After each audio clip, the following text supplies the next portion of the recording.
Welcome back to the Being You Pod. I am Bronwyn, and I'm super excited to be here because the whole premise of this podcast is giving you the wellness information that you want without the 90-minute waffling that you can probably do without. I love podcasts myself, but I was finding that, especially with ones that I'm really interested in listening in on, they're like 90 minutes and I just don't have time in my day for that. And if you're anything like me, you're probably in the same boat. So my my goal is to give you that information without the waffling, without the ads for now, and just help you feel more empowered and more confident in yourself and what you're capable of when you put yourself and your health first. So today's episode is really exciting. I am bringing you into the Empowered Nutrition Clinic with a client who is menopausal, and we've been working for a while on some changes that have helped increase her energy, helped her lose a bit of her menopause weight, and help resolve some issues that she was having with gas and with stomach discomfort. So what's really surprising is that we were focusing on all the typical menopausal things, eating well, adapting our exercise routine, but there's one key thing that we had yet to focus on that we started focusing on recently, and that's where we saw the results happen. So today's episode is all about giving you the rundown on menopause, what you're already focusing on, and the one little extra thing that's going to be a game-changing difference if you want to have a healthier, more fulfilled menopause journey. Okay. Welcome. I recorded this entire episode and I'm new to the balancing act of recording the actual audio of a podcast and recording the video of it. And yesterday I recorded the entire thing without video. So I was literally talking to myself on Zoom, loving my life, getting all the goods out, and I forgot to hit record. So this is take two. For those of us who are watching on YouTube, this is take two. Those of us who are listening on Spotify, you're getting the same thing. Don't worry. So today's episode is all about a little client show and tell. I recently welcomed a new client into the Empowered Nutrition Clinic, and she came with the age-old, I don't want to say problem, but the age-old conflict between menopause and weight loss. And there's one surprising thing that this client wasn't taking into account, which is actually now being taken into account and helping the needle move in a really beneficial way. So I wanted to discuss that here. A little Q&A, if you will, around how menopause and weight loss are absolutely possible if you focus on the correct things, or if you focus on the more supportive things. So let's dive into it. This client is very active. When she first came to me, I was actually so impressed with her level of activity. And she also is a business owner. She works for herself, and she is often contracted out to other companies for big projects.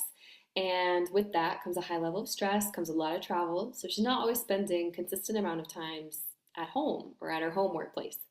So that was something that we had to navigate coming into the whole process. But when she initially came to me, she actually had just recently started taking thyroid medication because she had gotten some blood work done that had shown that her TSH levels were elevated. So her thyroid was being stimulated a lot, whereas the conversion from T4 to T3 wasn't really where it needed to be.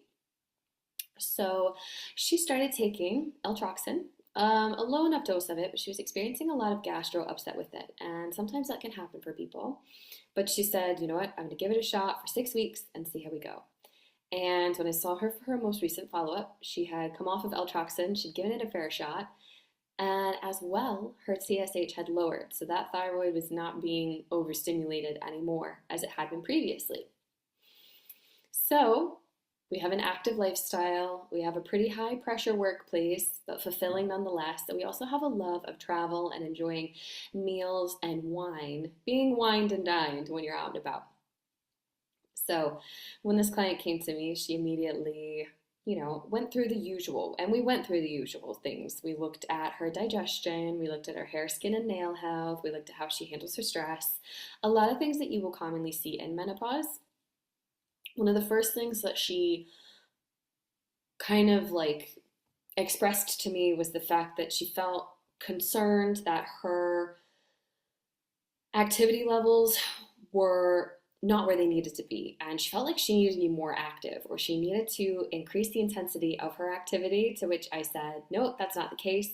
What you need to do is you need to vary your routine a little bit. So, actually, in part of the resources that I gave this client for her initial protocol was a mobility exercise folder. I curated a selection of mobility exercises for this client to do twice per week to help ease any aches and pains, decrease joint stiffness, and to better support the activity which she loves the most, which is swimming. So that was how we initially started. Now, when I've seen this client most recently, she has started to incorporate strength training twice a week. So now she's swimming twice a week, she's strength training twice a week, and she's doing classical Pilates once per week.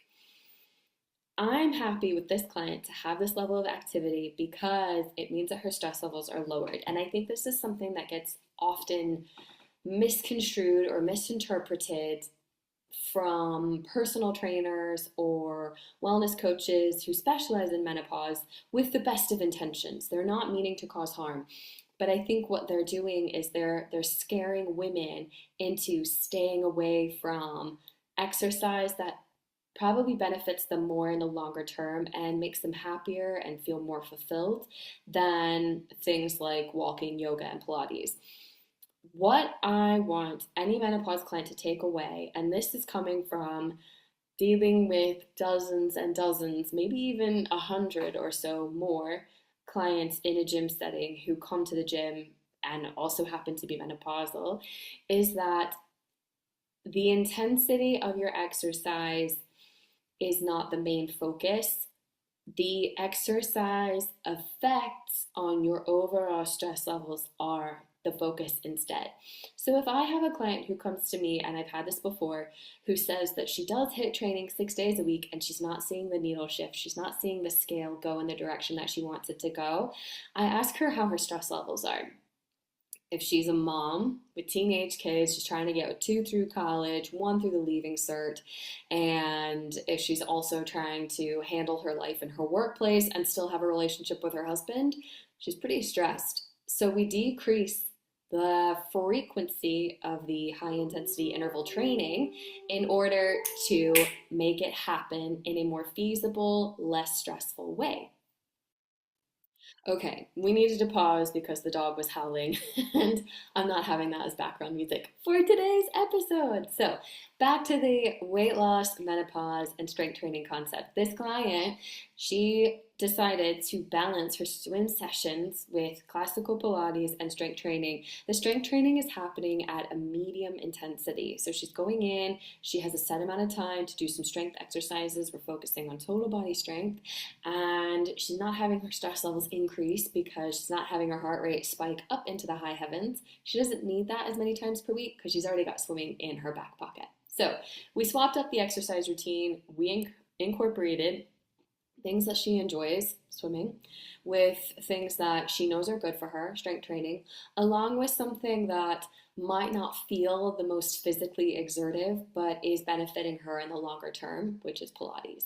So that's the exercise thing out the way. The biggest thing that we are doing to support her from a nutrition standpoint, and I'm going to save the zinger, the best for last. The biggest things that we're doing to support her weight loss are A, making sure that her meals are regularly timed. She's eating a full meal every 4 to 5 hours, and she might have a snack in the afternoons if, say, she's got lunch at 12 p.m. and she knows she's not going to have dinner until 7 or 8 o'clock. She's got to go into work. So we're making sure that meals are correctly spread or correctly timed. And she's also giving herself a fasting window overnight. This fasting window is not extreme.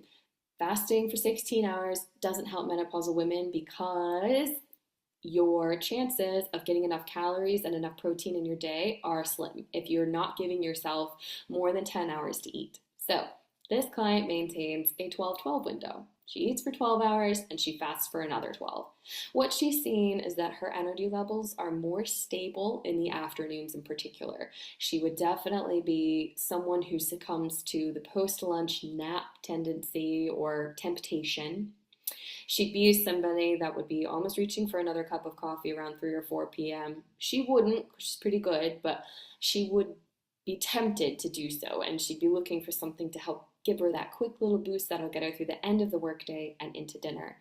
And she'd almost always have some sort of pastry with coffee after lunch. So, with that being said, before we started working together, her blood sugar levels weren't necessarily being the best supported. She was eating regular meals, but she was finding that some days she'd be grazing, while other days she'd be pretty good about having breakfast, lunch, dinner. So, what we did was we increased her portion sizes a little bit. We changed the quality of her diet to include more protein as well as more beneficial fatty acids, 3, 6, and 9, to support her hormone levels and support better blood sugar regulation. So, meal timing matters, meal sizing matters. We've increased this client's protein intake. For menopausal women, I do think, and I have seen the most success with clients who have been consuming between 1.2 to 1.4 grams per kilogram of body weight in protein per day. This is supporting muscle density, which is integral because with women, as we age, our bone density decreases and our bones don't disintegrate, but that density decreases, and so you're more prone to stress fractures, joints, aches and pains, and actual broken bones. So I wanted to make sure that this client was supporting her muscular structure to support her bone structure in the longer term. And you know as well, it's not the first time you've heard it, it certainly won't be the last, but muscle tissue requires more metabolism fire, we'll put it that way, more metabolism fire than fat stores do. Your fat stores don't need your metabolism to work that fast because they're stores. They're there for a reason. They're used nice and slow.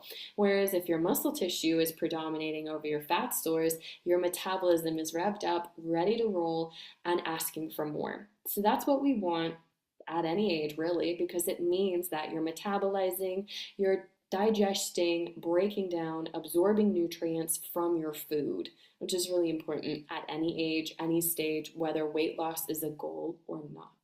So we've got the regular meals, we've got a flexible fasting window that allows her to have breakfast before work so she's not waiting until 11 o'clock and she's starving. And she's fasting overnight to allow her digestive system to rest and digest. And here's the zinger. Here's what is helping this menopause client move the scale in the direction that she wants to see it go, and that is liver support. Your liver is like the body's recycling center. And I know you've seen the wellness influencers, the doctors turned influencers, the wellness enthusiasts turned authors talk about detox diets, detox juices, detox fasts. Here's the thing.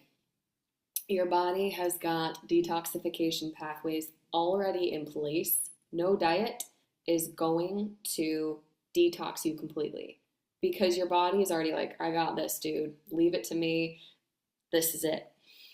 What's actually happening in your liver is responsible for hormone metabolism. And there's 2 pathways to make this happen. There's phase 1 and there's phase 2. So after the hormones have done their job in the body, the bloodstream takes the hormones to the liver. The hormones enter the liver, phase 1 detoxification. And after that, your body recycles some hormones. Your body looks at some of the hormones and says, okay, I can just filter you, and then I'll send you back out. You'll recirculate into the bloodstream to do your job over again and over again and over again. That's not the case with some other hormones, estrogen being one of them. Your liver looks at estrogen and says, okay, I need to call in a buddy. You need a buddy system to go through phase 2 detoxification and therefore go into the large intestine, the colon, to be excreted in fecal matter because we don't always recycle all of our estrogen. Now with menopausal women, a lot of us have decreased estrogen levels and some of us are taking hormone replacement therapy. This is really helpful. It can help with things like hot flashes, moodiness, dryness, and all that stuff. That can be helped by HRT a lot. The thing is we need to support the body's ability to still detoxify from those estrogens, whether they are body identical or not. It depends what kind of HRT you're on. But the big thing that we've been focusing on with this client, with this menopause client, is liver support.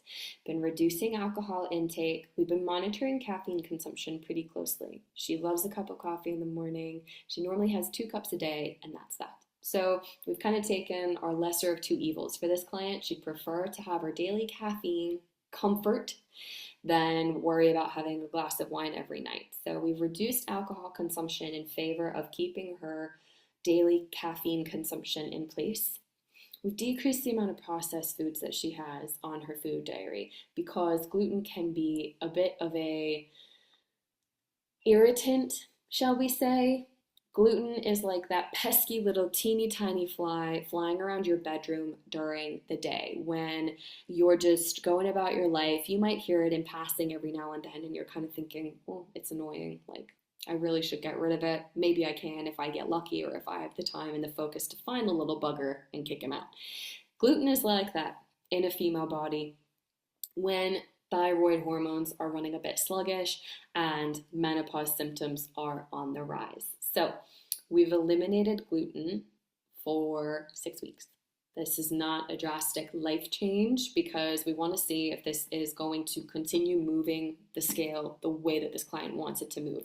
If it doesn't have any effect, I want to reintroduce it back with this client because I don't think, and I know, actually, I just know that it's not worth your time to eliminate something unnecessarily. That can cause more harm than good in the grand scheme of things. So we've eliminated gluten for the time being. We're focusing more on increasing fiber intake from less processed foods. So what does this look like? The recommended dietary allowance for fiber is 15 to 25 grams of fiber per day for adults. For menopausal women, I encourage you to consume between 22 and 25 grams of fiber per day because fiber is also helping your liver detoxify that extra estrogen that doesn't need to be building up in your colon and wreaking havoc. So if you're consuming enough fiber, you're having those daily bowel movements that are allowing your body to get rid of the metabolized hormones that you don't need anymore. We're incorporating plenty of antioxidants through things like asparagus, artichokes, onions, blueberries, avocado, pomegranate, strawberries, cherries, all these lovely things to support the cells in their quest on repairing from oxidative stress. We're also consuming 2.5 liters of water a day, which might seem like a lot, and yes, you will be running to the bathroom over and over again, but think about it. Your blood alone is the majority water. Once you give enough water to your blood, there might not be enough left over for the rest of your body. So we're bringing the water consumption up to 2.5 liters a day. And in particular, we're focusing on something super specific with this liver support, and that's phytoestrogens. Phytoestrogens are naturally occurring estrogens that may have beneficial effects on the cardiovascular system. So they've been shown to help lower blood pressure in adults, which can help decrease the severity of hot flashes in menopausal women. And it can also alleviate more menopausal symptoms like the mood swings and the fatigue and the dryness and even osteoporosis. So phytoestrogens, we're looking at those the most. They increase fat-free mass and reduce fat accumulation by inhibiting the life cycle of adipocytes, which are the little guys in your body that take fat and store them for later. You don't necessarily need that, and that's something that menopausal women, I feel, struggle a lot with. There's a lot of awareness now around menopause and weight loss and menopause belly. Phytoestrogens, they're found in soy products most commonly. Phytoestrogens can help flood the body with support to help decrease your likelihood of dealing with hot flashes, dealing with fatigue, suffering from osteoporosis, and just stubborn fat that doesn't seem to go away. So that's what this client is working on now. She's got her protocol for the next 6 weeks, and I can't wait to see how she goes. She's already feeling more energetic. She's seeing the scale move a little bit in a good direction, and she can't wait to see it move a bit further in a good direction. And I can't wait for her either. So, if you have been listening to this episode and have enjoyed it or are thinking, I need to share this with my friends, please do so. You can reach out to me at any time at info@beufitnessandnutrition.com if you've got more questions about your nutrition and supporting yourself on your menopause journey. I'm not a menopause expert by any means. I do have some experience with menopause weight loss, and I also have a community of practitioners around me in the country of Ireland and the United Kingdom who are super informed about menopause themselves, and I'm happy to help you find somebody who's going to help you reach the goals that you want to reach in your menopause journey. Don't forget to rate and review the podcast. If you're watching on YouTube, please give this video a like, and again, share it with somebody. Comment below like what your favorite takeaway was from today's episode, and I will see you all next time.